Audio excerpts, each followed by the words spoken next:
Hello, ladies and gentlemen, boys and girls. Welcome to Tales with TR, episode 264A. I'm your host, Terry Ryan Jr.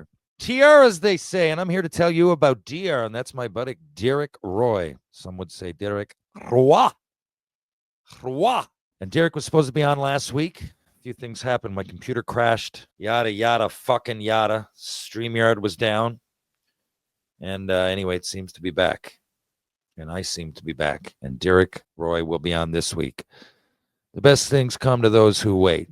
I love anticipation. You know my favorite part about movies? The previews.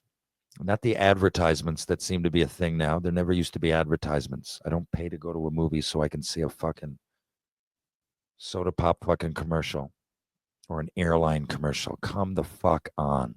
But I guess that's where we are today. But I do love previews because I love the anticipation, right? You just get, especially if you got some popcorn, a great movie I've been looking forward to seeing. And it's just like you're on the runway ready to take off, right? And you're here and the lights go down a little bit. Here you are, you're at your movie. You're about to see it. For 3 days ago, it was Mission Impossible, Dead Reckoning, Part 2. Penny Lane, myself, and the great Maxime Roy. Or Maxime Roy, either way. The French-Canadian multi-talented actress. That's Shoresy. She plays Jill in the season 4 and soon to be 5. Was in 19-2. A few other shows, Bad Blood, Heartland, but 19-2 would be, and Jared Kiso's in that. There's a bunch. If you haven't seen it, check it out. It's I guess mildly put it, it's a police themed, I guess, drama. It takes place in Montreal. It's a great show. Lots of accomplished actors, actresses. Anyway, Maxime was one of them, and she's in town here now, working on the show Saint-Pierre, as they say. Alan Hawko, another Alan Hawko vehicle. Great for him. I'm glad to see Hawk back. Hawk, of course, played Jake Doyle in Republic of Doyle and gave me, him and Take the Shot Productions, those guys, they gave me a job on set to start all this. I was locations and then a set dresser. And none of my film success would, if you want to call it that, would have taken place if it wasn't for Alan Hawko. Think if you're into Shoresy, most people listen to this are, he's kind of the Jared Kiso is to Shoresy what Alan Hawko is to Republic of Doyle, for the most part. Because Hawk did a lot of the writing, most of at times. And I think Keith, because Keith writes like the vast majority on his own. I don't even know if he has any help, maybe a little bit here and there. I know that's happened just in passing from talking, but Hawk's the same kind of thing, acting, producing. And I think, he directed a couple, writes a lot. He was that guy here for Republic of Doyle. Then he produced Frontier and played a role in that as well. And now he's got St. Pierre on the go. Caught as well. Caught was a miniseries, probably my favorite of all of them. Check that out. It's Hawko's also the star of that show, and it's a fucking deadly show. It's a miniseries came out maybe 5 or 6 years ago. I played, a cop with like 2 lines in a cup. That was the thing for a while. I was crew for most of that, and I think 1 or 2 days I got in to do like a minor stunt or something. That was the kind of that was as far as I thought I was ever going, being on front of the camera. I was more crew than anything. But we're not here to talk about me. Well, maybe we are, but we're here more today to talk about Derek fucking Roy, who I'm interviewing in just a couple of hours today being game fucking 6 of the Stanley Cup final. So looking forward to that. And Derek Roy, let's see some highlights. So Derek was always one of my favorites anyway. I loved it. He came into the OHL, man. He nearly had 90 points. I think it was 87 points or 89 points or something as a 16-year-old. And it's not like he's this big, tall guy. Derek was smaller stature coming into the NHL. It was always a knock, but he got through. He got through, man. 32nd overall, I believe. And, more than got through. He scored at every level. But, there's people like that. And no one, and I always thought it was so silly because people are kind of like that with my skating, right? And everywhere I had to prove them wrong. And same thing, these guys come along and they're not 6 foot. They're not 6, they're not 6 foot. And people, a lot of hockey minds that should know the difference, might cast them off. Now, it might be true for some people, just like it is someone 6-1. Like, it's not in everybody to be physical or use their body to their advantage. And, some are different than others. So I honestly, I wouldn't have my whole team be on the smaller side, but I wouldn't give a fuck, man. I would take, just the best talented players. And Derek is NHL lights out, man. Got up there, started scoring right off the hop, and within 3 or 4 years had 80 points. The NHL, the Sabres won the President's Trophy, the fucking number one team in the league in the regular season. Not easy. People scoff at that, but it's not easy. I mean, it's hard to do, right? It's 82 fucking games. We don't take it as seriously as the Stanley Cup, but to me, it's an accomplishment. It really is. And to come in on a team like that in Buffalo too, who aren't usually talked about in that regard, at least not recently.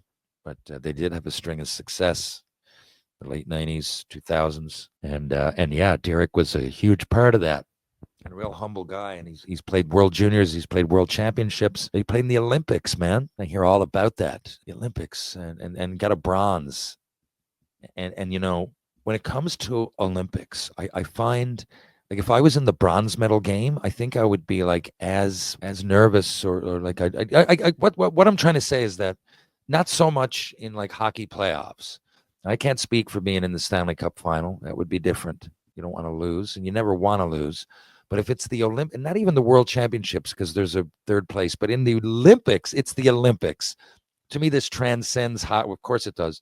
But this is big time. Like big time is big time. The Olympics is the biggest stage. And if you're in, you find yourself, I mean, it must suck to lose the semifinal, but if you find yourself in the bronze medal game, unlike the gold medal game, you might, like, you lose, you go home with no medal. And that's big to me.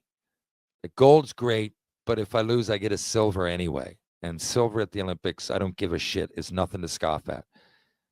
Honestly, I don't think it'd take me too long to get over losing the gold medal, unless it was like 10-0 and it was at home or something. But there are most situations, that sucks, but I got a silver. I'd be happy for the silver at some point that same day, right? It would be a big disappointment to lose gold, but I would be generally happy to win the silver. But if I lose the bronze, I go home with no medal. Again, at the World Championships, and hockey's such a big thing in Canada. Big thing. It's like one of the biggest things. And we spend so much time and energy worrying about, and for good reason, our players and the state of the culture of hockey in Canada. And as we know it, is the game changing? Are we still good? Are we still on top? And every World Championships, every World Juniors, every year, there's reasons that we get up or down on the country as a whole. And we take it really seriously. And I don't at all disapprove of that. I'm not talking about it in a negative way or anything. It's hockey. It's the way we look at it. But again, when it comes to the Olympics, I'd be thinking to myself, okay, again, this is the fucking Olympic Games. The history of mankind. I don't know what happened 10,000 years ago, but history as we know it, there's been no more important sporting event. I wouldn't even know what would be second. I don't, but that would be, for me, just being at the Olympics, it would take a while to absorb all that, to have a chance to win a bronze. I just can't imagine. So I guess we'll pick his brain about that. Played with some great players, and just Derek, like I said, he does a lot of these events with me. I get to know him as a charitable personality, as a good teammate. We meet in a hockey atmosphere, but this guy's interesting, and hockey or no hockey. So I'm really looking forward to having him on again. And speaking for the game tonight, I know I'm speaking largely to an Edmonton audience. I'll be on in literally an hour from now. I'll be on the Jason Gregor show. And by the time you hear this, the game will be over one way or the other. People are asking me, what do I think? What do I think again? I have no idea what to think. Do you guys have any idea what to think? Before, I'm sure when this comes out and you'll say, I told you so. But do you have any idea what to think? Like, think of the series that Florida have played. The odds are they're going to come at you. I can say that. How the team's going to respond, I don't know. Everybody's down on Leafs, but they did go 7. The Leafs won 3 of those games, right? People are talking about the orders today like they're out of it already. It's 3 games of 2. 3 games of fucking 2. They already won one down there. I mean, it can happen.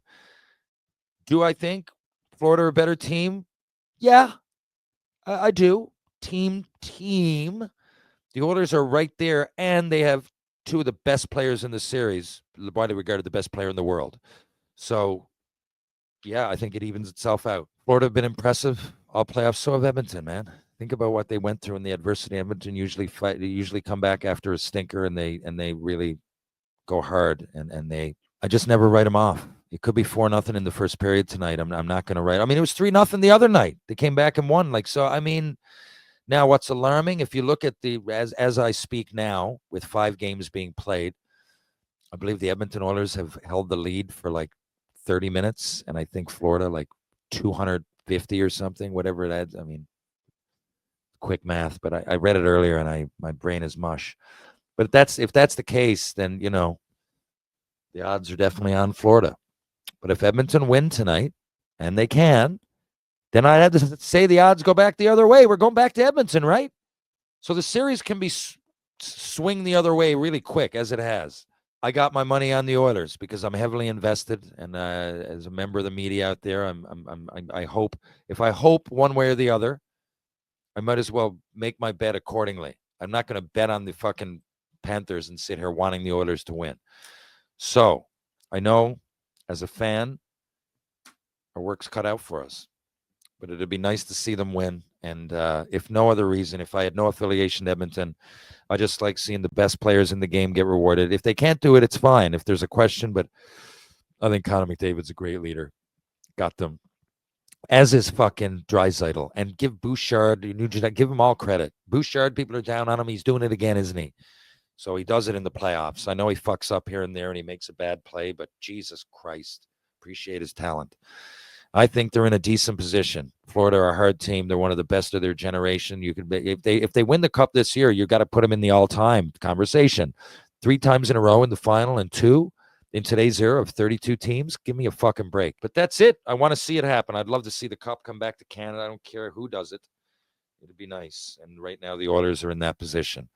And of course, I don't worry about it. That's arbitrary because each team is a lot of Canadians, and it's not truly one country against the other. It'd just be nice for a Canadian city and for us hockey lovers in my home country to have a Stanley Cup to celebrate. And right now, our odds are with the Edmonton Oilers. So good luck to the Oilers tonight, folks. You're downtown St. John's, Newfoundland and Labrador, and you want to check out George Street, check out Trinity Pub, TJ's Pub, Rob Roy Confusion, the Martini Bar, Great Sleeves, and of course, the Bull and Barrel. I was going to go for a bite to eat. I go to Loose Tie, Blue on Water, or Wedgwood Cafe, who also do catering. If I wanted to work out, I'd go for the strength and balance for the body and mind approach. I would be going, where would I be going? I'd be going to Rope Walk Lane, Ryan Power Conditioning. If I wanted to go to Mr. Lube, I'd go to 2 locations here in St. John's, Newfoundland and Labrador. One's on Torbay Road, one's on Camount Road. Live, laugh, loop! Crown Cabinets, just because. Carpet Factory, laying the carpet for your community. GS Construction, out Edmonton Way, laying the groundwork for your community. True Hockey, take what's yours. And of course, Muggsy Jeans. I loves me Muggsy Jeans. Back in 2 Shakes of a Lamb's Tail with Derek Roy. Thanks for the patience, everybody. Thanks for following along. We're back on track. Tales with TR. Catch you guys on the rebound.